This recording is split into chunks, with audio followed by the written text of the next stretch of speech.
Bonjour, aujourd'hui pour la petite bulle de vie, j'avais envie de vous parler des comportements compensatoires. Alors c'est quoi cette histoire?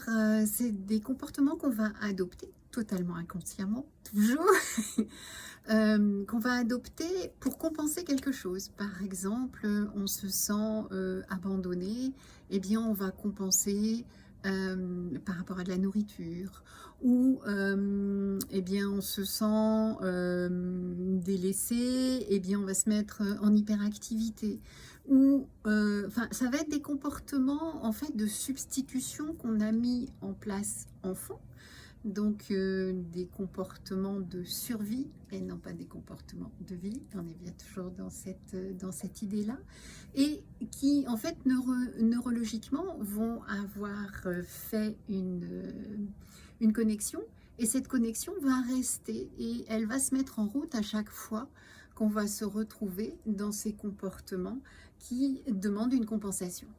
Donc en fait, ces compensations, elles sont multiples, hein. Je vous ai donné quelques exemples, mais ça pourrait être pour plein de choses.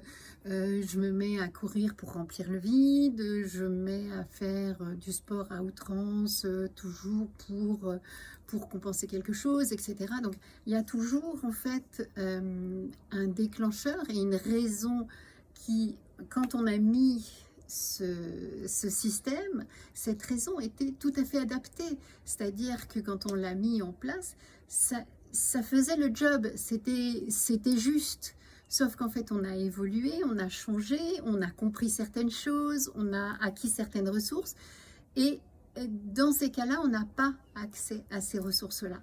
On n'y va pas directement parce que cette connexion neurologique qu'on a mis en place comme système de survie, elle continue à être active.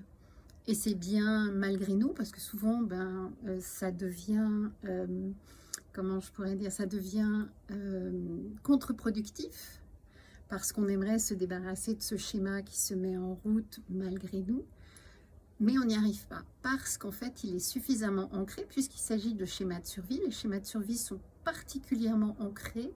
Ils ont mis en place une connexion neurologique qui fait partie des connexions de survie, donc qui sont particulièrement solides et qui restent.